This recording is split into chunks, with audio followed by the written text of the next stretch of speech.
morning, good afternoon, good evening, whatever the case may be.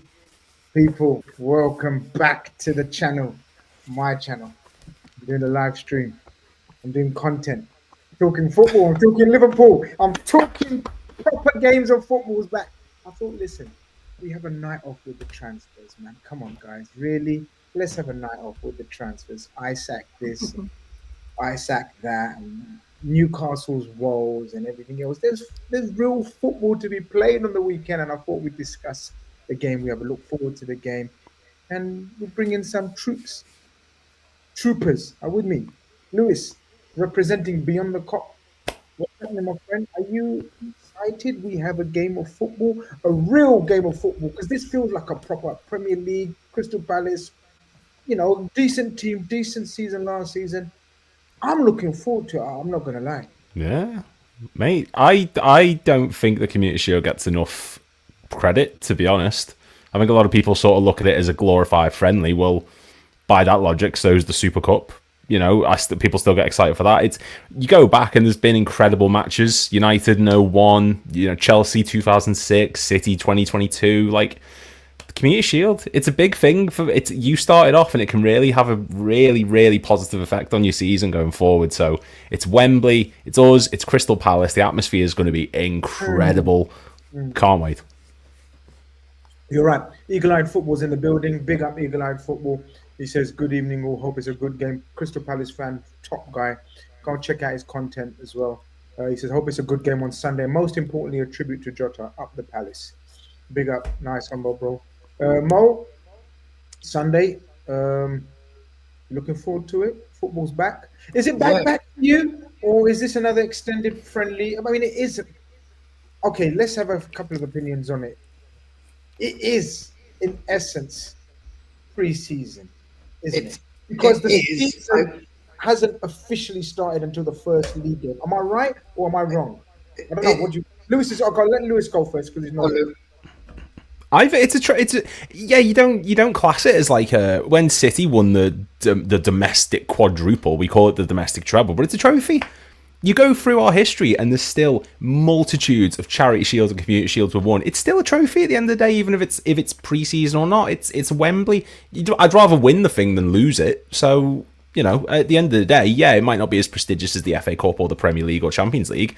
I still want to win it. I still want to win every trophy and every competition that we're in. If you put me in the Audi Cup in pre-season, I'd still want to win that. So, I want to see silverware. Obey Not Him says, don't want to win this trophy. It's a curse. Mo, is there such a thing as the Charity Shield curse? Because apparently, what's the record?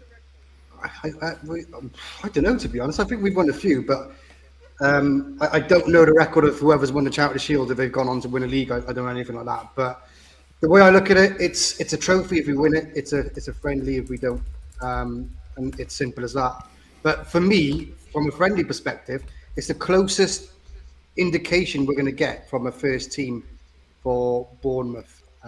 So I think from that perspective, from that perspective, it's very exciting to see how we line up. So yeah, from that aspect, absolutely, you're right. It gives us a chance to. Ben, well, we know how gassed and excited we are. We've been excited and gassed with someone chatting away in our WhatsApps as well about how frightening we look, how good we look, and like I'm just gearing up to watch them play football again. Do you know what I mean? Like it's like unleashing them. Do you know what I mean? Like they it seems like they've been on a leash, and now we're gonna just let them loose. Oh, definitely. Look, I think it's in the middle of a friendly and a competitive game, isn't it? Yeah. It starts the season off. But I just want to go back to this comment from Eagle-Eyed. He's just put it. It says, it's not a friendly for us. We want to win it. And that's why I'm made up. We're playing Palace, not like a City or an Arsenal. Because I think these are going to try and come at Liverpool. And I just think it makes for a great day. When we've been there, Grizz, many times, and we've played the cities and that, dies off after a bit. It gets boring. But it won't be boring with these because these want to win it. And like Lou's just said there, I'd rather win it than not. And I think there's a few players in the Liverpool, ranks that have just come in and that want to prove a point and set the tone for the first game of the season. And let's be honest, we want to get off to a good start. And look, mate, if there's a little trophy at the end of it, who cares? It's one of them. You're better having it in your ranks. And Arteta's been banding around saying he's been winning all these. So Another one for Arnie Slot then, lads, isn't it? Yeah, his claim to fame is that he's won a Charity Shield. Don't forget the Charity Shield. Davey says it's a competitive friendly. I think that's the best way of putting it. This one's Yeah. definitely going to be. You're absolutely spot on. It used to be shared when it was a draw, and that's friendly behaviour. Is it still the case though? No, is it shared still? No, I don't think so. Goes to penalties if the match is a draw. Always a winner, yeah.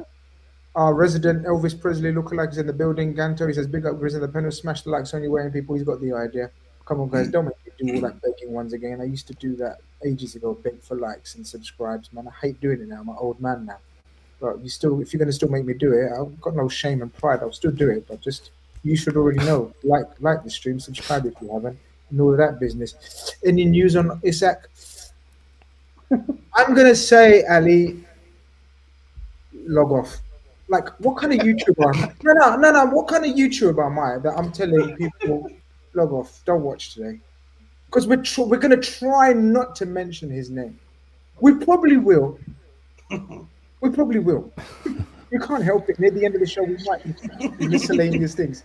But we're talking about football. We know that's happening in the background. You know, news doesn't happen every second, every hour, people. I know I add to the spice on Twitter. I know I fuck about with you sometimes, this and that. But it's not like every second there's an update. Every minute there's an update. You know, just chill out, relax. Everything's taken care of and everything's under control, like I said today. Liverpool not panicking. And nor should we be panicking. Big up to the chat while he says, smash the like button, exactly. Andy wants to talk football again. Inacio from Sporting Lisbon to Liverpool. I literally said, can we park the transfer chat today in the tweet? Eagle Eye says the atmosphere will be great from both sides. Proper fan bases. Yeah. The Palace fans know how to make a noise. It's gonna be nice. It's gonna be nice. But yeah, Lou, I mean, we're gonna get into sort of the lineups and sort of what we think and how we're gonna play. And by the way, I've got D joining us. He's actually in the studio now, so I'm going to introduce him to the panel. D, very, very welcome to Grizz Khan TV, a Liverpool-specific channel, but we are very welcoming to rivals and opposition fans. How are you, my brother? I'm good. It's been a long time coming. It's good to meet you all as well. Should be a good game. And yeah, man. I mean, finally, the season is starting. But for us, I'll be honest, it's like the opposite. Maybe for you lot, summer's been going well. But our summer, I mean, the day after this game, we're going to be finding out whether we're playing Europa League or Conference League. So it's kind of, that's in the back of our minds. That's also in the back of our minds, which will also have a big impact on our summer window, which we barely signed anyone. But yeah, man, thanks for having me on.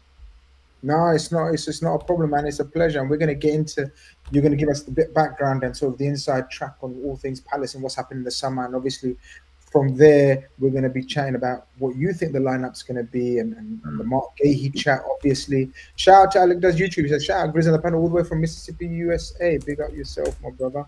We have a new member. Stefan Faland has become a YouTube member of my channel. Big up yourself, my bro. Thank you very much. I don't even do any bloody content for members, man. I'm such a shithead. People need to get on to me, man. Give me more shit on Twitter. And let me get my ass in gear, man. I need to give you some more content, man. Lou, we got so much to look forward to from a Liverpool point of view. We're gonna have a little bit of Liverpool chat, and then we're gonna focus on Palace because these are only going to be with us for about 20-30 minutes, and then we'll come back to the Liverpool chat. But Lou, top of your head, what are you looking forward to the most? Who are you looking forward to the most? Are you looking forward to the game, or someone in particular, or the tactics, or the atmosphere, or just football? Just football. It's Wembley. Like, do you know what I mean? It's like Ben said perfectly before, the fact that we're playing a Crystal Palace as opposed to a City or an Arsenal or just anything like that. It's such a rarity. And I think that's what's making me look forward to it more is the fact that, like, when's the last time we played a team like Crystal Palace in the Community Shield? It's been years. It's just the atmosphere is going to be incredible. We're still getting more of a feel of how the new players are bedding in. Florian Wirtz has looked incredible. Jeremy Frimpong's been electric whenever he's been on the pitch. But I'm excited to see what role, if any, Rio Engamo has in this match. Because I think, like you said before, it's a competitive friendly, so to speak. I think this could be a game where we go up to and say, look, if we lose this match, it's not the end of the world. I'll be disappointed. A lot of fans will be disappointed. But this is the game where you can test him out. Is he capable on these big stages? Is he capable in front of a Wembley crowd, pushing for a trophy? how's he going to be integrated into the team? If Ekitike is playing up top in this match, like is he going to continue to drift out to the left? Is he going to play in that false nine role? There's so many different narratives going into it, but one that I'm really looking forward to is I want to see what goes on with Mark Gahey, because I know we're not talking transfer stuff, but there's the whole story around him that's an open for discussion kind of topic, and yeah, I'm really excited to see how he factors into this whole match on Sunday at Wembley, because there's big narratives around him and where his future lies at the moment. Yeah, we're going to get Dee's opinion and thoughts on that as well, and what he thinks the mood music is. But Ben, what are you looking forward to the most on Sunday? Anything in particular, formation, the tactics, any players that you're really thinking, yeah, I can't wait Sunday, see him in a competitive game? Yeah, I think the same thing as Lou just said. I'm excited to see how this front line keeps going. It looked electric the first half of the day, and I think it's going to cause a big problem for Palace on Sunday. And do you know what? Right out of all the players, the one that really did impress me, I know we could speak about Wirtz, but I've seen Wirtz a few times live. He's unbelievable. But I could see he looked a serious player, didn't he? He looked like the French Drogba, only backing into defenders and all that stuff. So that could be a good little showing, seeing him against Mark Gay. Do you know? Do you know what I mean? So it's no, I'm looking forward to it. I think you'll have a good. I think the Liverpool team's going to be really strong. Yeah. And I think I'm expecting Liverpool to hit the ground running on Sunday, to be fair. Yeah, Mo, anything in particular? I like that Ekitike shout. You know what? I noticed that about him as well. He was trying to make him. It's almost like he's been told, "Yo, whatever you've been doing, the Premier League is a total different animal. You better make sure before the ball comes to you. You better make sure you're stiffened out, because you're gonna get booted left, right, and center." And you know what? He was flexing his muscles. He was like gritting teeth. He was fighting. I like that about him. Mo, anything in particular that you're looking forward to on Sunday? On top of everything that's been mentioned already, I think just development of slot ball. In the last few games pre-season, we've seen this one-touch passing, moving out of the press really well, from transitioning from our defense up to attack really quickly as well. Shades of how he had Feyenoord playing like. So I want to see that develop again. I think now he's getting his players in, and now he's developing his style and putting his stamp on the team. And the last couple of games have been really exciting to watch. Even the first Atletico great game with the so-called second teamers, they still put in a really good fluid performance. So I want that to continue, and no better team to play against than it's Crystal Palace, who can mix it up. They can give you the low block, and they can come at you as well. And I think they'll start off with a low block, but at certain points of the game they'll come at us. And they've been on fire. Well, I say fire. I don't know. D could probably confirm, but they've had a really good pre-season. I don't think they've lost the game, and they've scored a few goals. 3 goals in the last 2 games. So yeah, I think they're coming in with a spring in their step, I reckon. I've got to give someone a shout. He's sent about 16 messages. He says, "Say hi to my buddy. You've paid him very well. You've obviously That's one of my boys. Your money's going very far. I can tell. Yeah. Guy's insisting on giving you a shout out, so you've done well. Right, cool. Yeah, the money's hit the account. You don't need to send any more messages. Name. Yeah, we've got the message. All right. Hey, give us an insight, man. Crystal Palace, you had a wonderful season last season. He was under pressure. He was under pressure because all foreign managers have this sort of pressure on them when they come in. Yeah. A bit of an unknown quantity to the Premier League, but had a very good reputation in Europe. Expectations compared to reality, has it been so far under him? I mean, Gahey right now, if he was to leave today, he'll be our greatest. Not Gahey, Glasner. Glasner would be our greatest ever manager. Oh wow! Yeah, right now, if he was to leave today, Wow. it's simply put, he's. I mean, first of all, he won us our first trophy, That's and it. second of all, the guy means it when he talks about I want to win every single game. Like, he's not lying when he says that. And we saw it last year. We started the season off very slowly because of the internationals and the Euros and the amount of players that we had in Euros and players coming back very early on to preseason, which we didn't have a proper preseason. And on top of that, we had players, a lot of our players signing on deadline day. So he said that it will cause impact and we won't be able to start fast. And that was a result of it. We couldn't win a game until we faced Spurs in the 9th game of the season. And then afterwards, gradually, as the season improved, apart from the City loss away from home, we only conceded up until that point, which was, when was it? Like around March times or April times. We only conceded 11 goals away from home. We had one of the best defensive records away from home under Oliver Glasner. And yeah, like every single game we approach it to win it. This game, he won't be seeing it as a community shield. It's fine if we lose it. He's already said it. We want to go for every trophy. Before coming to Palace, he already won a European, trophy with Frankfurt, and he's also won in other clubs as well. And honestly, if it's not Glasner in terms of who we should be backing, then it'll be no one, because he deserves all the backings financially.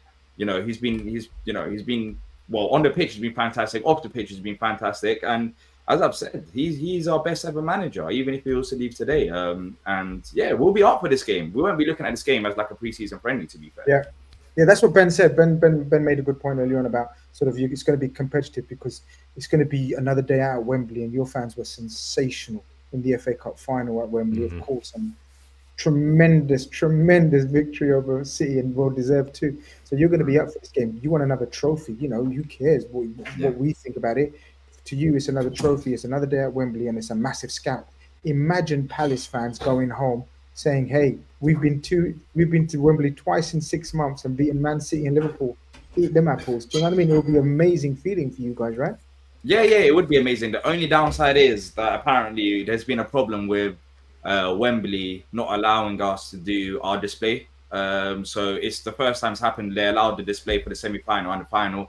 I don't know what's going on there. I don't know if the FA is intervened. I don't know if there's like UEFA stuff involved in the display where now they don't want us to do it. But yeah, basically Wembley's basically said you can only have 10 people in the morning of the game, and all the display work that we planned beforehand from the fanatics is basically we can't use it. I don't know how much of it we can use, but they put out a message. So that's the thing. This summer, last season, I mean, in the league, it was okay up until we actually kicked on, let's say around December time. I mean, the first half of the season, it wasn't great because we were struggling to get into form. Second half of the season was great, but in cup competitions, in FA Cup, we were brilliant. And now this season, I mean, we're looking at the Community Shield, we're looking at the Europa League or the Conference League. We'll see what happens with that. But this summer's been a headache. It's been a headache for Palace. We've celebrated the FA Cup, and ever since we won the FA Cup, there's been so much going on. We got rid of our owner, John Textor, and someone else came in, Woody Johnson. Of course, we've had the demotion from the Europa League. We've had our director of football leave, Doug Friedman, who left, to be fair, end of last season, but we still haven't replaced him. So we're trying to solve 3 or 4 things on at the same time, and it's impacted our transfer business. We've only signed 2 players. We've only spent, I think, 3 million euros, so around £1 or £2 million. Yeah. And this is going into arguably a season where we could push on. We're going to be playing in Europe. But the only problem with that is we don't know. There's a £20 million difference between the Europa League and Conference League in terms of revenue. And it might not sound like a lot, but it is a lot for Palace. It does make a difference in terms of if you have a short list of players who you want to go for. So the UEFA situation has absolutely ruined us. And the fact that they're going to make a decision 6 days before the season starts, it hasn't helped our transfer business. So it's been a headache on that regards. And Glass has mentioned it. He wasn't really happy. He kind of said that I've had promises that would sign players early on, but it's kind of changed the tune over the last week or so. But what can we do? What can we do until the decision is made? So it's been annoying in that regard. But we're still looking forward to a new season. I think this summer, in terms of preparation, has been better than last summer because the Ezes, the Gahys, all of these players have come back early, and they didn't, the international break didn't, ruin them as much. So we're good in that regards, but in terms of transfers and trying to push on, it's just been a headache. We don't even know where we're going to be playing in Europe. Like we don't know. I mean, I don't know if one of you guys wants to come in, but it's interesting that you mentioned the 2 players that are probably very likely to be leaving you now. That must be a massive concern for you. Like, look, you've had Zaha leave before. You had Anderson.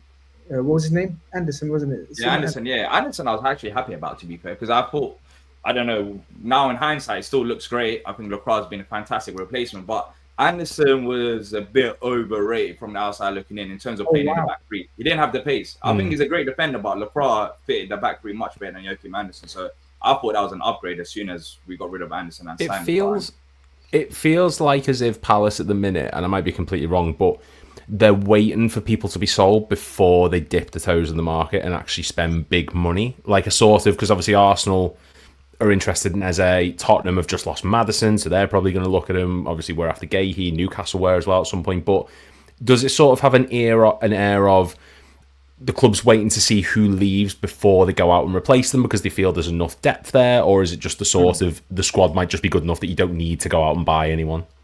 Well, look, I mean, we're talking about Gahey, Walton, Eze, Mateta, all being linked to top 6 clubs. If you're talking about improvements on these players, there's not much we can improve on. I think the starting 11 is all fine. We just need to sign arguably only 3 players for depth options, and that's a centre back, potentially another number 10, and also maybe a right wing back. I think we're pretty much sorted in terms of squad wise. Like, we don't need that much. So yeah, we don't need to spend big. But there's, of course, some Palace fans that are frustrated because it's like, why are we still not spending? Why are we not going and getting these players? Why can't they have the preseason? So it's not like we have to do so much business and we've got, first team players that we need to replace. I think our first team is pretty solid. In terms of, we saw it last year. We won the FA Cup with that team as well. And it's not like an easy running. We beat Fulham, we beat City along the way, and Villa as well in the semi-finals. So these are, very good teams last season. So I think the starting 11 is there. It's just a squad depth. And of course, if you want to spend big money, which I don't think we need to do right now, we just need the 3 players, like depth players, then one of Eze, Gahey will have to leave, which I think the narrative around Palace has always been that we're a selling club. But if you actually look at who we've sold since we got promoted to the Premier League, we haven't sold that many players. Zaha didn't get sold. The contract ran out and we eventually moved on from Zaha after Eze and Elise was at the football club. So it was like, this is a good time to move on from Zaha, and it turned out to be. He's now in MLS. The only, other than that, Wan-Bissaka was sold to United, Balassi was sold to Everton back in the day, and then last summer was Elise Anderson. So historically, since we've been in the Premier League, Steve Parish is a harsh negotiator. He doesn't like selling players. He's not like the Bryans or the Bournemouths where it's like, you know what, we'll take it. We'll take £70 million. We'll take it. He doesn't really want to sell the players. It's not like, we might sell one big player, but we don't want to sell the whole squad. And that's the reason why you see Walton is not being linked to any clubs recently, because it seems like he's okay to stay for another season. Mateta, same old, So we'll see. Maybe one of these players gets sold. But funny enough, with the Gahey situation, I don't know what you know, Grizz, but it seemed like for him, and it makes sense, he's happy. Like, he's not forcing a move. He's open to a move, but he's not forcing a move, because for him, if he stays for one more year, it's the World Cup year, so he's guaranteed to start at Palace ahead of the World Cup. And next summer, he's a free agent, so he can potentially get a better and bigger deal from multiple clubs. So Gahey seems like he's happy at Palace. And then the Eze situation, we'll see how serious Arsenal are. But the release clause is meant to expire in about 9 days or so. So, we'll find out in less than 2 weeks with Eze. And Gahey, he could extend. But honestly, if it comes down to it, I don't see Palace selling Gahey, and I don't know, on deadline day or the final week of the window. Because look at Newcastle last year. They were playing the long game with us. And then when it came down to it, when they offered £70 million, it was very late on in the window. And Palace were like, no, we're not going to sell him because it's too late to find a replacement. Yeah. So there's a lot of stuff. I don't know who's going to leave. I think you're spot on about the Gahey situation. He's absolutely right to be calm and relaxed. He's a very, very loyal, player. He's behaving totally different from certain other players that Liverpool. Yeah. So look, at the end of the day, he's right. He's right to stay calm and stay relaxed. He knows he'll get a personal deal if he goes on a free transfer. Him and his agent will reap the rewards. And as you said, it's World Cup year. He's captain of Palace, and he'll just see out his contract. I knew from last year that he's definitely not signing a new contract. And that's why I said last year that Liverpool will come back for him. And lo and behold, we have come back for him. Don't know what you guys think. Ben, what do you think about Mark Gahey? We're going to get Dee's, obviously. Dee's going to, in a couple of minutes, we're going to try and get Dee's prediction on the lineup. But do you think Ben Gahey will play? Definitely, won't he? I think he'll play, and I think the reason why he's not on the Liverpool shirt is probably because they've wanted him to play as well. You know what I mean? It's a big thing for Palace. But I do expect him to play. And, we had this chat on here a few weeks ago, Grizz, about he's like a Joe Gomez player. He's so underrated, and you probably speak highly of him. He's such a top player, and you've probably got where you are because of him, mate. His leadership skills, and I've been at Anfield and I've heard him barking orders round, mate, and I've thought, he'd be a top player for Liverpool, and you can understand why teams everywhere have wanted him. And do you know what it shows? He's a top fella as well. He hasn't tried to disrupt the bunch, and I just think he's a top quality player. And if he did leave Palace, how highly rated would he be within the fan base? No, they'd be like, no one would be upset. Like, all of these players right now. Who did he take the captaincy of? Dee? Fill us in. So he's still young, but like, he's like born leader, right? Would you say he's like a proper captain material? Yeah. He's a proper captain and he's a very good player. At times, I feel like he's underrated. I mean, Gay's ability to Massively on the ball in underrated. terms of beating the press is very good. It helps us out a lot. There's teams that sometimes press us. We give the ball to Gay. He goes past 2-3 players and he opens up the space for us to pass into, I don't know, the midfield or in behind. And Gay, he's all round game is brilliant, and I think it'll be brilliant for Liverpool in the long run. And I think he's open to a move, but it's like if it's not this year, it'll be next year. And Paddy's this is the interesting thing. I think we don't want to lose him on a free, but we also, from what I'm seeing, is that if Liverpool don't give us what we want, which is around 40 to 50 million pound, then we're happy to keep him as well. And I think the main reason for that is European football next year and Oliver Glasner. We just don't want to upset Glasner. So if there's a deal that can be agreed in terms of Palace's terms, which I understand why Liverpool might not be willing to pay that, because it's like there's the year left. If he doesn't leave in summer, maybe January. January could be an option where he might leave, for cut price in January, and that could be realistic. So I think Palace don't want to lose him on the free. But then again, it's a case of, can an agreement be reached and how much Gay by the way, Gay plays a big part in this because how much does he want to leave right now? Because would he be a starter for you lot automatically if he comes in? Can you say that? I was going to say, like, and a couple of people in the chat have picked up on it as well. I don't think we're nailed on in the signing game. I think clubs like Chelsea will definitely circle back now. Levi Colwell's got an ACL injury. So I think Chelsea will definitely come back and sniffing around Gay, which will probably start a bidding war, Whereas Liverpool are sitting back. I feel Liverpool are sitting back now because they're trying to get the best deal for themselves. If another club come in now and start negotiating with Chelsea, with Palace, like Chelsea, for example, that might up the ante a little bit. So I don't think it's a done deal for Liverpool. And I think, I think Gay, even though he's happy at Palace now, I think he will probably move. I think there will be some movement in the next couple of weeks. Yeah. With Gay, interesting about Chelsea is that he should have a matching clause. So in the case of if a club bids, such as Liverpool, then Chelsea have the right to match that clause as well. And then, of course, they get a 20% sell-on clause when we sign it. So yeah, that makes it interesting with Chelsea. But I don't know. I don't know if he would want to go Chelsea right now. I genuinely don't know how he's feeling. I think it's a case of maybe Colwell's out injured, so he will go Chelsea and he'll be a regular starter. But I think this is a big year for Gay. Not only Gay, Eze as well. These players want to be playing because it's the World Cup is not every single year. There's only limited amount of opportunities. So there's no harm. I think the biggest example and the reason why these players don't really want to upset the football club and haven't handed in transfer requests and not turning up to training is because Michael Elise. It was a great example there. He actually, the Chelsea situation, the first year, £35 million release clause, Steve Parish spoke to him, signed a new deal, said you can leave next summer. He ended up leaving next summer to join Bayern Munich. And in fact, I believe it was only this summer he used our facilities. He's still very close to the football club. He came during the season to see the likes of Eze. He came to, I think, a few Palace games. And the relationship between Parish and Crystal Palace and these players, I think that plays a big part because it seems like we got a bond there. And that's the reason why these players don't really want to upset the football club, because we know that eventually they will leave when the time is right. I think it's intriguing, the Gay and Eze situation. You're right. Added on to the bloody not knowing which competition you're in, therefore not knowing your budget. You're right. Glasner won't want to lose Gay without any reinforcements. Have you been linked with any centre backs? Is there any noise around the Palace? What the cat's saying, man? What the cat's saying? Not really, man. It's been quiet. We've been linked to Diomande from Sporting. What happened with that? So is that gone dead? It's not realistic. I don't see Palace paying 40 million euros for Diomande whilst Mark Gay is at football club. Yeah, but if you're selling Mark Gay, then it becomes realistic. If we're selling Mark Gay, then potentially. Can that be reignited? Yeah, potentially, depending on Sporting. I don't know if Sporting change the narrative if they find out that we get 40 or 50 million pounds from Liverpool for Mark Gay. I don't know if they up the price because they're like, all right, you will have a bit of money. But it's been quiet on the transfer aspects. Like, we've been linked to a few players. There was Evan Gassand, who's now going to Aston Villa, which upset a lot of Palace fans because. Oh, sorry, who? Yeah, Evan Gassand. He's a baller.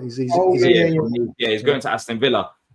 Which upset a few Palace fans, but not that many, to be fair. With centre backs, I'm not really that worried. I think our scouting for the centre back department has been fine, and also having Glasgow at the football club, I don't think it's that much of a worry. I think with the number 10 position, when you're finding creative players, I think that's more difficult than finding quality centre backs. I mean, Lacroix, we found him for. I mean, we sold Anderson for around £30 million, signed Lacroix for £15 million, and he's been fantastic for us. And he's younger, he's got pace and fits the system. So not that many centre backs that we've been linked with, to be fair. We're going to try to get a gauge a lineup from you. I think Lewis is going to bring up the lineup builder and give us your thoughts and ideas. I mean, obviously you know the injury situation, whatever. So I'm assuming. Well, talk us through your lineup and the formation you're likely to play. Yeah, so it will be a 3-4-2-1. That's the system that we play under Oliver Glasner. And the lineup will be exactly the same as the FA Cup final. So you reckon, yeah? So you've got full fitness, everyone's yeah. It'll be the same lineup. It's just the only players that are maybe we'll find out tomorrow. Glasner's speaking tomorrow, but Nketiah, he's out. I mean, he's back up anyways. And then we've got Sosa, the new player. I don't know if he's got injury as well, but all the starters, they've been playing. In fact, I think we played with this lineup for our last friendly. So yeah, we this is going to be the team. So it'll be Lewis won't know your lineup, so run us through the names so Lewis can find them. Your keeper. Yeah, so Dean Henderson in goal, who saved the penalty, of course, for good keeper. I mean, that's a very good buy. I mean, in a day and age where good keepers are hard to find, you've got an actual good keeper there, man. And obviously, we know your centre back, so it's going to be. I'm assuming Gahey plays on the left. Yeah, Gahey on the left, Lacroix in the middle, and Chris Richards on the right hand side. Unsung hero. Yeah, who? Lacroix, Richards. Chris Richards. Oh yeah, Richards. Yeah, I mean, Chalobah going back and being recalled by Chelsea was one of the best things to happen to us last season, because Chris Richards came in and he ended up playing he ended up playing better than Chalobah. We just need depth options there. But yeah, Chris Richards fantastic in the air as well. Set pieces, we were one of the best clubs in the whole Premier League last year. Only like a few goals behind Arsenal. So Chris Richards plays a big part in that. And then in terms of the wing back options, so right hand side will be Daniel Munoz. Yeah, can I just butt in? Yeah, he's class. Yeah, I just butt in here? He's my outside of obviously Conor Bradley and now Jeremy Frimpong. He's my favorite fullback in the Premier League. His stamina is unreal. Yeah. I don't know how he does it. I've never seen a player at Palace run as much as he does. He literally, I don't think stamina exists for him. Like, he just runs. I pretty much go to every Palace versus Liverpool game, especially when it's in London. And I've seen him now twice now live. My gosh, he's an absolute machine. He's tenacious. He's good on the ball. Everything about him. No disrespect again. Yeah. But he's going to get snapped up, dude. By who? Any of the big boys. No one's been really linked with him. No one's been linked with him. I know, but I'm saying they should be, because he can walk. I think he gets in. Yeah. He got his for Eze last as well, season. Munoz last season, so just to sort of emphasise, he was in fullbacks, he's in the top 10% for Premier League for progressive passes and touches in the attacking penalty area, and he's also the top 6% for tackles and 16% for aerials won. So he's the most aggressive fullback, but he's also incredible defensively. Like, he is the best of both worlds, Munoz. Yeah, he's got the South American tenacity, and he's got the European ball playing skills, like in some of the tactically. You know, I love him. And go on, talk to us in midfield, because I want to get Ben and Mo's opinion on these midfielders. So I think it'll be Wharton and Kamada that'll be starting the midfield too. Adam Wharton, of course, highly rated at Palace. He's he had a few injuries last year. Well, that kind of had a stop-start season to him. So hopefully that doesn't happen. And actually, Kamada, he came to Palace and he looked lost. And the fact that he's still the same player, the same person as he was at the start of the season to the FA Cup winning team is unreal, because he's just massively improved in midfield, and both of them creative, very good, composed, can deal with the pressure. So yeah, I think it'll be those two in the midfield too. And then left wing back will be Tyreek Mitchell, which of course has been playing for us, and he's improved with a bit of competition last year as well. He's still not a wing back in my eyes. He's better defensively. But let's see what happens this season. And then the two number 10s will be Eze on the left hand side and Sarr on the right. But he's a nemesis for us, isn't he, lads? That is Taylor Star. He always does bits against us. Passes us every time. whatever Yeah. club he's at, wherever he is, he always has a field day. But I want to get your guys while Lewis does that. Adam Wharton, Ben, your thoughts on Adam Wharton? Oh, I think he's top drawer, isn't he, for a young lad? He's got a bit of it all, hasn't he? He's like a little Tony Cruz in there, mate. He can mix it up. He's got cracking passion through the lines. And, if you're looking at our midfielders, that's probably the one we don't have. You know what I mean? That sort of player. I think they're going to have to do well to keep him at the football club for the next 2 years. There must be a Yeah, I think he serious... leaves next year. I'll be sure if he has a fully fit season. I mean, even last year he was linked to the likes of Real Madrid already. Apparently, Real Madrid scouts were watching him. I think he leaves next year. I think he is an incredible player, not just his technical ability, his IQ. His IQ makes him stand out. I mean, you have players who can ping the pass, but it's like they won't do the right pass at the right time. But I mean, Adam Wharton, he's got a full package. The only thing he needs to do right now is stay fit for full season. Yeah, that's it. And then if he stays fit, he's going to the very top. He's crazy. And then up front will be Mateta, of course. Can I ask you about Mateta really quick? Because Mateta, for me, like I've made the case that I would love him to come to Liverpool as a sort of someone who offers you something different. And last season, like he had a phenomenal campaign, I think, in terms of what was expected of him, what he ended up doing for Crystal Palace. Like he ended up getting 14 goals, 2 assists. But why is it that he isn't being linked to a myriad of different clubs when there's such a lack of striking talent out there and there's so many clubs interested in bringing in different people? Why is he not getting touted along with the likes of Watkins or Asesko or something along those lines? Well, his agent's working overtime. He's actually been linked from the Palace side of things. He's been linked to all types of clubs and for all types of prices. He's been linked to European clubs. I don't think that many Premier League clubs. He was linked to Man United a while ago. But with Mateta, the situation is a bit complicated because his contract runs out in 2 years' time, but he's 28 years old. So it's a case of, do you give like a long-term deal to like a 30-year-old? He's not really in the best of positions right now. Because we had an option to extend his contract by another year. So that's the reason why. Otherwise, his contract would have run out next year. So he has been linked to football clubs, but Palace right now, as you talk about the striker market, I mean, there's no one really out there. So it's a case of you have to pay very good money to go and get Mateta off us. And he's been great under Oliver Glasner. But even from the day he's come into now, the day that he's come in, his first touch wasn't great. I mean, he was trying to figure everything out, and I was thinking, like, what on earth is going on here? But he's transformed himself and he's one of the better strikers in the league. And it's not just the goals and assists. With 14 goals, it's decent for Palace. Striker player for Palace, 14 goals. But his overall game, who he brings in, he's strong, he's physical. He'll lay the ball off to Eze, and then next thing you know, Palace are through because you have Sarr running behind. So Mateta starts all. He's the main man. On Sunday, if you lot press us high, we're not shy to go long, which of course might be a bit difficult with some of your centre backs, but it's a case of Mateta holding the ball up, quickly playing off to Wharton or Eze, and then Palace are through. That's what we like to do, and Mateta plays a key part to it. Mo, when I went to watch Palace Liverpool, Konate versus Mateta was a sight. I was literally just thinking that as well. That's going to be a good battle, that, isn't it? Can you? I mean, looking at that lineup, where are your concerns? What would you be thinking? Right, we need to keep an eye on a player or area. It'll be that right-hand side, is it? Munoz, Eze, Mateta. Was that left-hand side? But that side will be my worry. Midfield, obviously, they're two press-resistant players, Kamada and Wharton.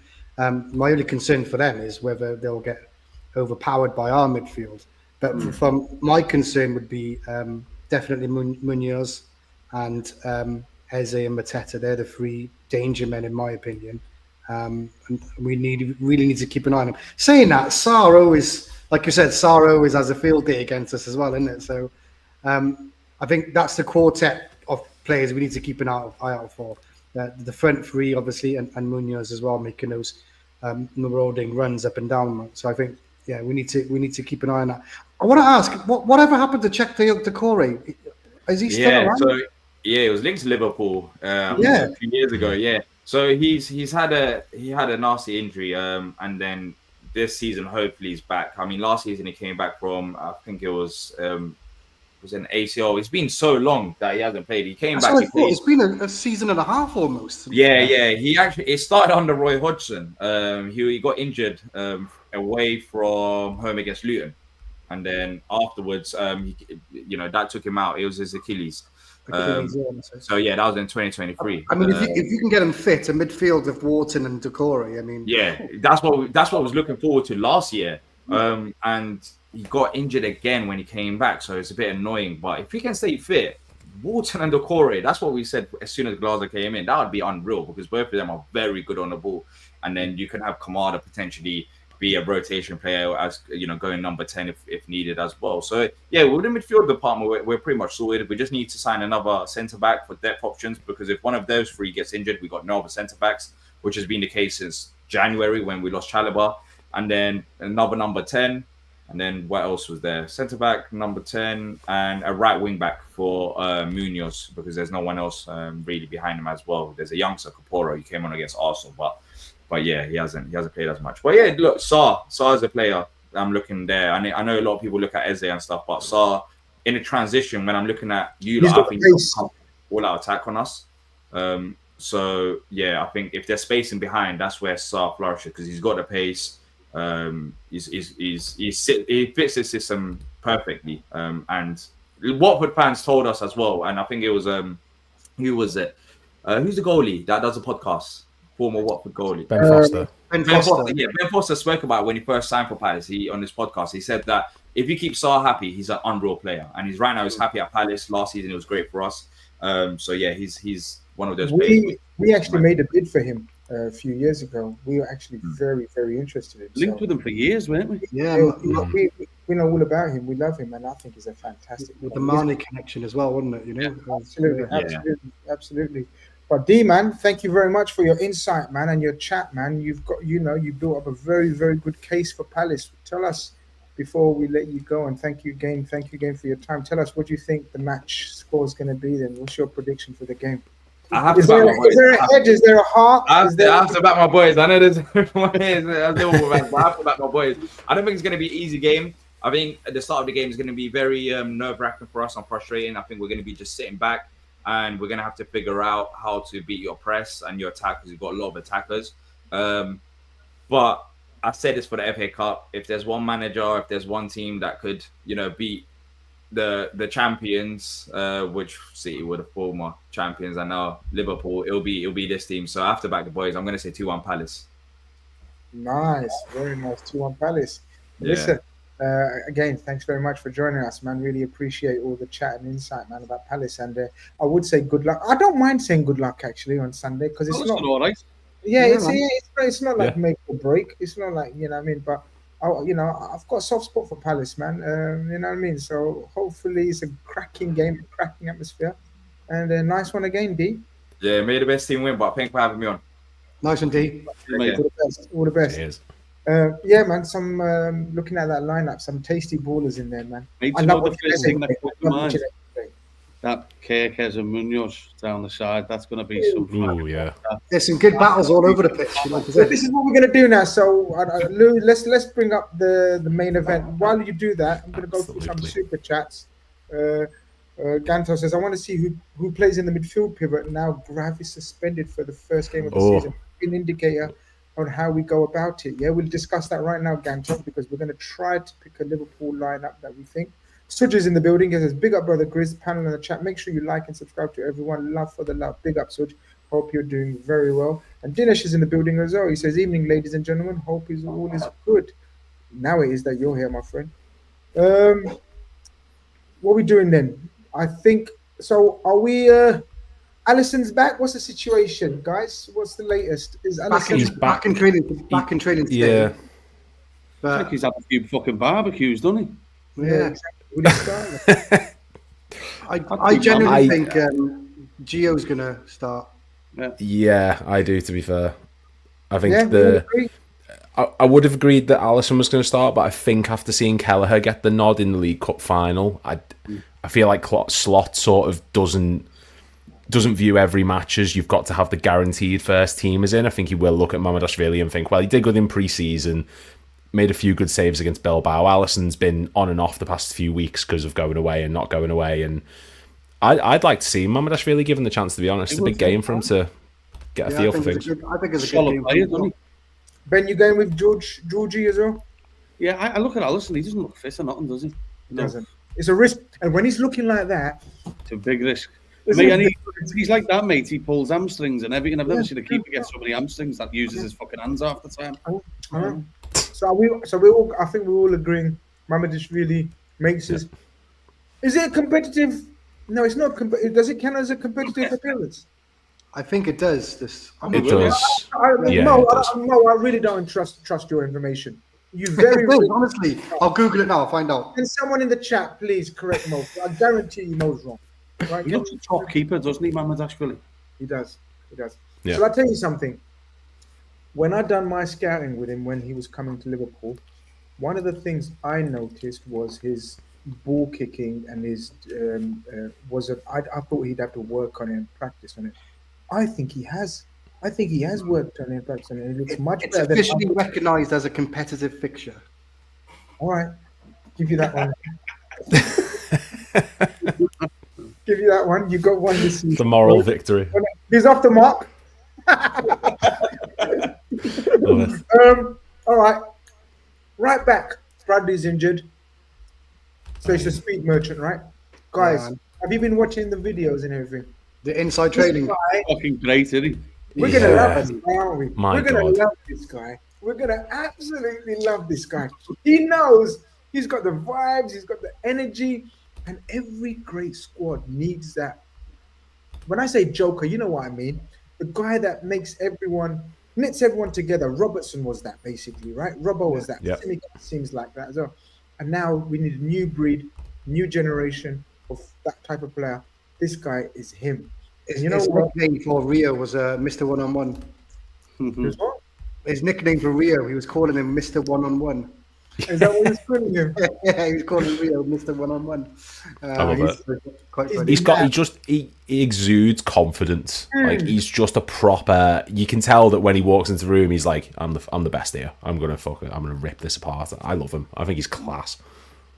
Next is I guess it's obvious, right? As long as Verge is back, and hopefully he will be, Verge and Ibu, right?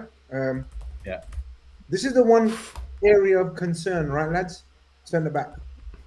Oh yeah, it's a huge concern for me, but hopefully we'll do something.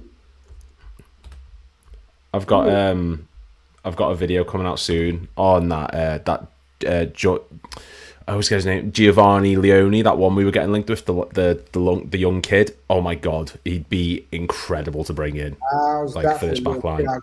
How's that for a little plug, guys? Make sure you go and check out Beyond the Cop. Lewis has got a video coming out, so make sure you check that out as well. And of course, Red or Alive, TV of Ben. Sorry, I haven't mentioned it. Make sure you guys check that out as well. Right, first possible talking point or no talking point? Straight up, Kirkes. Yeah. No shouts for Cass. Any shouts for Robbo? No. I mean, Kirkes in that. So someone mentioned about the pivot earlier on, and in that Bilbao match, Kirkes kept sort of going inverted and playing alongside Gravenberg or whoever the deepest midfielder was. And then every time Szoboszlai inverts ventured forward, he'd stay in that position like a double pivot. And as soon as they came back, he'd go back to left back. So I think Kirkes is going to be like the mainstay left back for the majority of the season. He's going to play that inverted role, so Frimpong can just bomb up and down on the right hand side. So this is probably the best match to test it. Guys, we nearly got 300 people for my return stream, man. I know I make monthly appearances, but that's amazing support. Love you loads. Like if you haven't. I'm sure you guys have all liked it. There should be 100 plus likes. If there hasn't, fix it. Fix yourselves. Check yourselves, man, and fix yourselves. So smash that like button if you haven't. And subscribe if you haven't as well. Okay, so what do we know about the midfield, peoples? Grav is suspended from the first league game, isn't he? He's available for the Charity Shield. I think he plays the Charter Shield. I think Macca's going to be coming on half-time or 60-minute mark. I think Grav starts this one. Lou, Ben? Grab Szoboszlai Bert for me. Yeah, same. So Macca missed. Yeah. I think that'd be the best. I think It's Mac is very. Mac is still trying to get that match sharpness. I think he's going to start for Bournemouth, obviously, but I think 60-minute mark, you'll see Grav come off and Mac come on. All right. Isn't it mad that this is the position we're in, where this is the depth we've got? Where it's like, That's do we amazing. play McAllister, Szoboszlai, do we play Curtis, Verts? McAllister, Elliot, Endo. Hey, Jones, we don't It's even mental. remember him. No. He likes Curtis a lot, you know. Yeah. But I'm not advocating. do we him. play Szoboszlai on the right, or do we play him on the left? What would be the best thing? Try to him do? out on the left again. No, I don't. I think both of you are wrong. Even to even Who think do that. you want? Hey. What are you talking about? Formation? Yeah. No, so like, would Vert start in the left of midfield, or would Szoboszlai start in the left of midfield? Neither. It's going to be literally. It's going to be literally a double pivot of Gravenberch and Szoboszlai like it's been, and it's going to be 4-2-3-1. Go to 4-2-4. Yeah, but what I'm saying, stop us on the left of that pivot. I think that's what I was. No, Szoboszlai's going to be in a double pivot, and Verts is going to have a free roll across that. Where you'd play 2 8s, right? And you have a left 8 and right 8. That's what you're trying to refer to, Mo. Yeah. That's now, I think, in my opinion, and obviously time will tell, I think now that's Verts' area and his domain. That's his role now. He's been given, that's your area. So none of this right 8, left 8, McAllister left 8, Szoboszlai right 8. No. Remember the old Henderson, Genie, Yeah. No. I think Slot wants to dominate that midfield, control that midfield, and I think he's going to use Szoboszlai's power and energy alongside the grace of Gravenberch or McAllister, and then use Verts in that creative role behind the front three, which we believe is going to be, I'm assuming we all agree, the choice now, as of today. There will be decisions to be made, but right now, I think it picks itself now, doesn't it? yeah. And are we happy with that? Gakpo mean, TK up front. Is there a world where Engamoa maybe gets the nod? Just to sort of play devil's advocate? No, I don't You've got think to so. set the team for the first game week, haven't you? Yeah. No. We said, didn't we, on the show the other week, it'd be good to have him come on late in the game. Just let him run at the team. Yeah. Big pitch, tired defenders, right? If this Munoz geezer's been doing 4 marathons during the game, surely he's going to run out of fucking steam in the last 20 minutes and bring on Rio. And Chris Richards, that D was talking about, the right side centre-back, he's very physical, he's very big, but he's not quick. He's not quick. Let him on him later. Let him on later. I mean, I'd love to see him start, but I don't really see it, guys. I mean, and neither should we expect him to be starting. Can't do that to Gakpo, though, Chris, can you? No, you can't. And also, No, you can't. But there's also the sort of, like, I understand the whole argument for bring him on when everyone's tired, but he's shown in the past few matches, and I know it's pre-season, it's Bilbao and Yokohama, whatever, but he starts matches quick.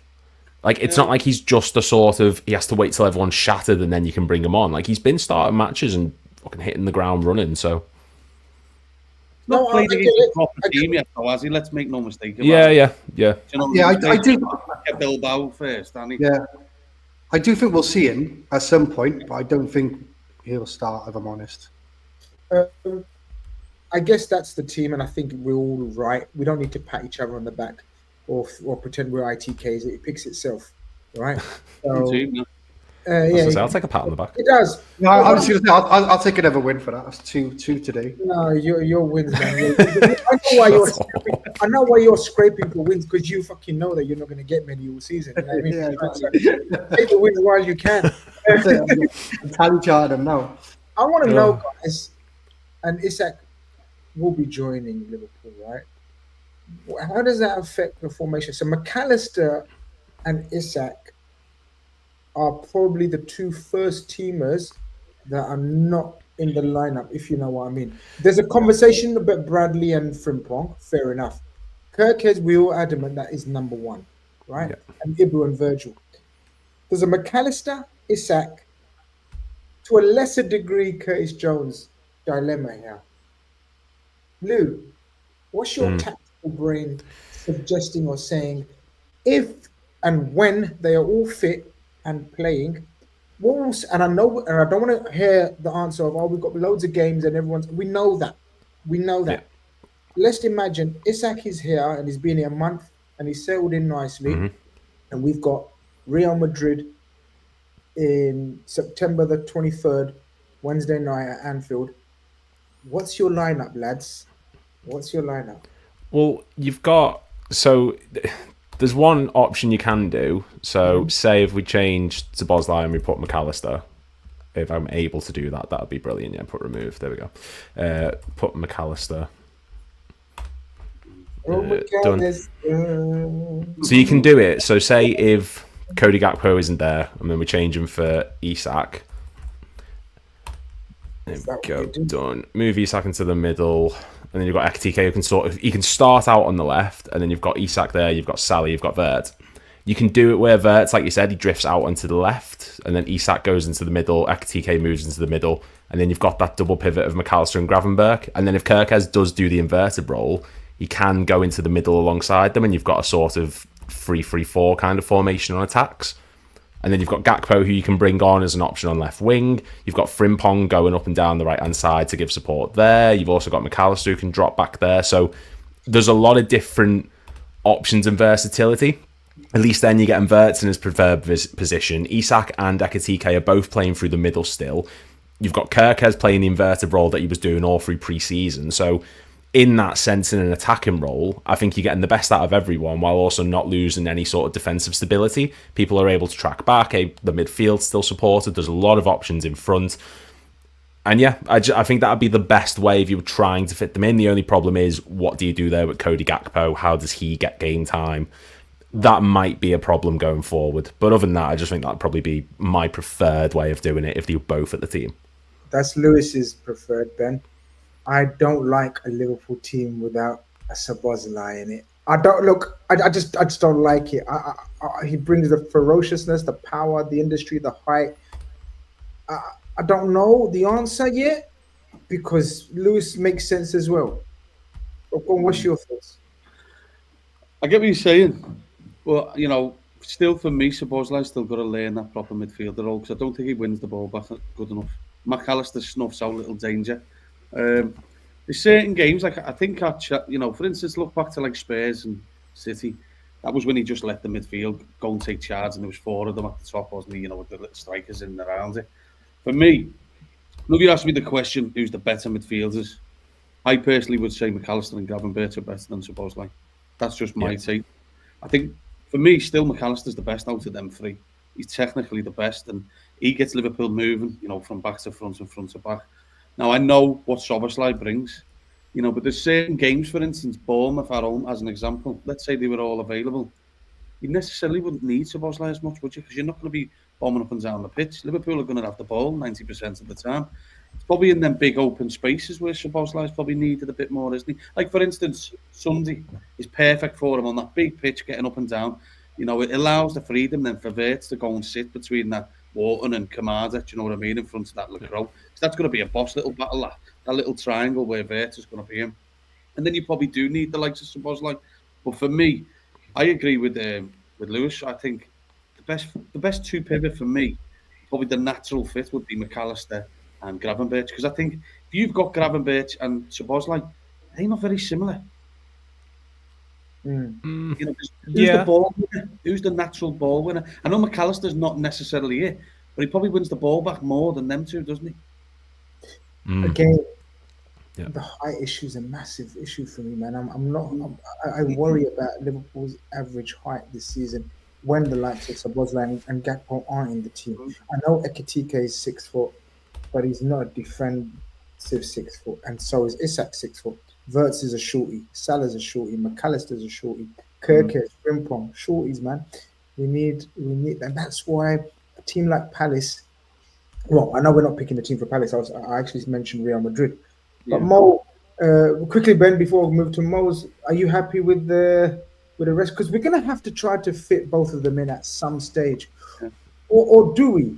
Do we have to play both of them? I mean, does he go in your strongest team? Both of them. Which player are you on about? Sorry, because it broke up. The Isak and Ekitike and Isak starts. Isak starts. Probably Ekitike would drop out right now, wouldn't he, if he were going to start against Real Madrid? And Gakpo. But at the end of the day, mate, it's for the man. What a problem the manager's got. He's an unbelievable player. Fucking get them all in. Yeah. Mo, is that how you'd set up as well then? If you was picking your team tomorrow and everyone's settled and Isak's in, and that's Yeah, the team. I'd probably start with Isak and and Gakpo and Salah, and then Ekatike coming on. But I think if Isak does happen, I think throughout the season, Isak's going to be the most substituted player in our team. A, because of Ekatike's there, and B, because of his suspect to some injuries, So I think he's going to be the most substituted player in our team if they all can. But I would start Isak to answer your question, and I would bring Ekatike on. But like Ben said as well, what a conundrum to have. I think Slott's going to be. He's been ruthless before, and he showed he's been ruthless with how he's handled Kwanzaa and so forth. So if you don't score, right, you're having a game. If you don't score, right, you're having a game. It could be as ruthless as that, which is a great conundrum to have. If you score, great, you keep your spot. If you don't score next game, this guy's having your spot, and that keeps them on their toes, doesn't it? Really. So, and I think maybe that's probably the way he's going to go. Yeah, I don't think it's going to be a matter of if you don't score. I think he's going to look at sort of understanding work rate, who settles in quicker, because Ekatike might settle quicker, even though Isak's been used to the Premier League. You just never know. The opposition as well, isn't it? And the same applies with the midfield, which this is because of the this is the conundrum. This is the conundrum, guys, and I'm so excited. But I'm a little bit nervous as well, because they are similar, guys. Now, I don't want to be a hypocrite. I don't want Liverpool fans to be hypocrites, right? Because when Newcastle thought they're going to buy Ekatike and play Isak and Ekatike out front together, and Liverpool fans were taking the piss out of them, like, oh my God, you think you're going to put them up to the same players?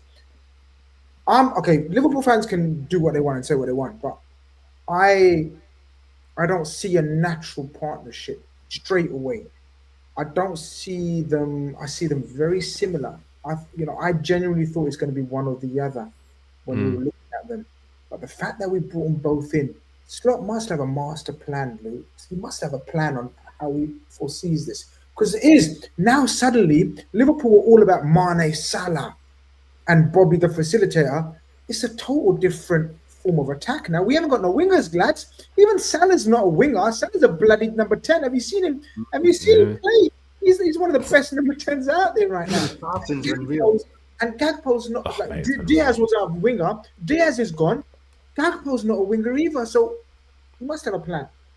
Well, I mean, you're looking at Ekatike and you're talking about one of the best creative number 9s in Europe last season in terms of progressive passes he created, shot creating actions.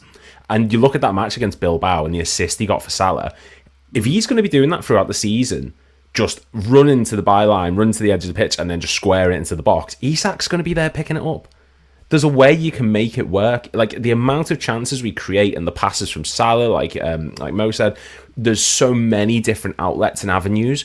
You can fit them both in because we create chances for days. Like there's so many different ways we can make it happen. And if Ekatike is going to be the more creative, aggressive of the two, who better to have as the finisher of the ball in the box than Isak, who's been one of the best strikers in the world for the past 2-3 seasons? Like, you can make it work. It's just who you start, whether it be Gakpo or Ekatike, whether it be, like you said, will Isak and Ekatike rotate? Salah's not going to be there for some of the season. There's AFCON, so how do you then factor that into it?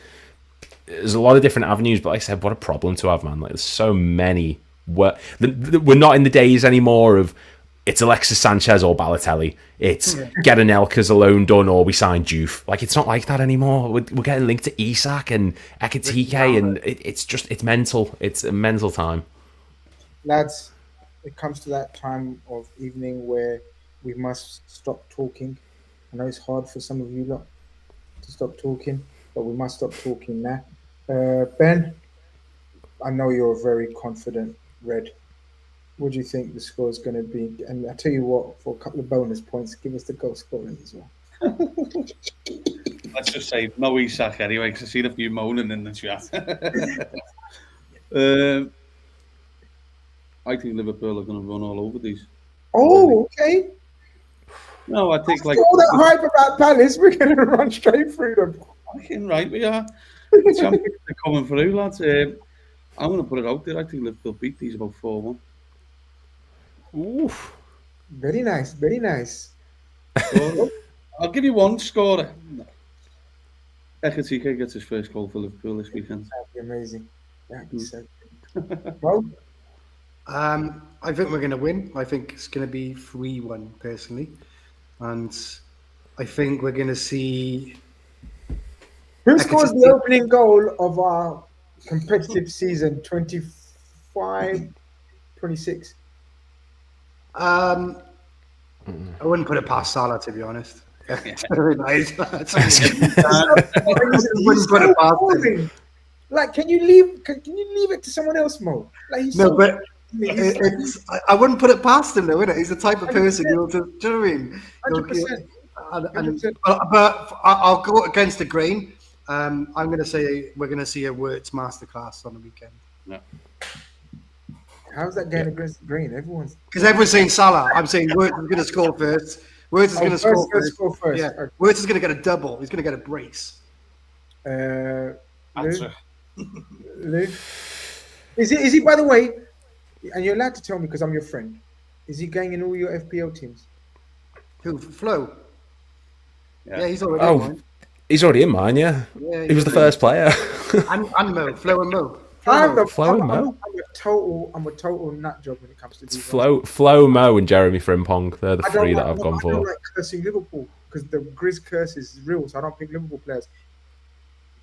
But I'm mad like that. I'm going to go. Oh, God. I'm going to say 2-1 to us. I think it's going to be tighter. I think Palace are going to really, really go for it in the first 15 minutes. I think the atmosphere is going to be up there. They're going to be proper up for it. 2-1. Florian Wirtz getting his first goal. Fair enough. Darwin Slut. Fucking hell. Hasn't he had enough, lads? Come on, man. I'm actually doing it. Listen, by the way, guys, check out. Make sure you're subscribed and put your notifications on. I'm going to put out a video today or tomorrow on Darwin Núñez when Lewis can say out for me. Wink, wink, nudge, nudge. Hint, hint. I'm gonna do a Darwin Núñez video, man, because people think I've got this mad narrative and agenda. So check that out. Wirtz holding width isn't best use of him. Ekatike left wing shouts. Ooh, lol. Both most optimal receiving central and central play. Szoboszlai first name in midfield, in my opinion. Grav to deep pass and carrier reception between the lines. Look, time will tell. Like we said, there's a whole heap of options, and no one truly knows how Slot will set us up. There's loads of people trying to guess and everything else, and fair play to them. But let's see what happens. Alex says, thank you for the super chat. He says, call me an arrogant Liverpool fan. But do you boys not think we can save Isak with Ekatike? Isak only needs to be fit for 30 Premier League games and knockout Champions League. It's a great shout, lads. Because we know he does pick up bits and bobs. I mean, look, he's gonna get knocks and niggles like throughout the season. That's just a given. But save him. He doesn't have to play 40, 50 games. Yeah. Yeah. And that's what I get it. Keep him for the best ones as well, isn't it? The big city. Exactly. But this is it. This is it. This is the strength of squad that we now have. We can just bring in a solid Mark Gahey centre back, which I still believe we will. Of course, Isak. And then it's that forward. But we'll discuss it on another show, not today. We'll discuss transfers. We're getting dragged into slowly transfer chat. Yeah, it always comes back to that. No, I refuse to. I refuse to, man. I'm bored of it now. People just like every second, like you lot go mad. Like stop, calm down, people, man. Stop it. Just put your phone down for a few seconds. Let's talk about the Reds playing football, which is what's going to happen this Sunday. Are you going, Grizz? Yeah. So I'm gonna go. Are you? Anyone going? I'm just waiting on a ticket, so I should be, hopefully. Ben, you're away, aren't you, Ben? Yeah. All right. Well, if anyone watching and listening is going to be there, give us a shout. We'll have a catch up, man. Shout out to Ben Kelly of Redmond TV, who's sorting me out with a ticket. Massive shout out. I'm going to WhatsApp you now, by the way, Ben. Whoops, I forgot to return your message. Just to confirm that. So shout out Ben Kelly, who I'm going to meet before the game. And yeah, man, up the Reds. We're going to have a wonderful day out. It's going to be fun. We're going to watch Liverpool play football. How can you not have fun when you're watching Liverpool play football? It's mad. That feeling's coming back, boys. I can feel it. I can feel it. Liverpool. Can't wait to The hear you Reds. wicked. The Reds are back. All right, people. Thanks. Peace, love, and tranquility to all. Take care. Bye bye.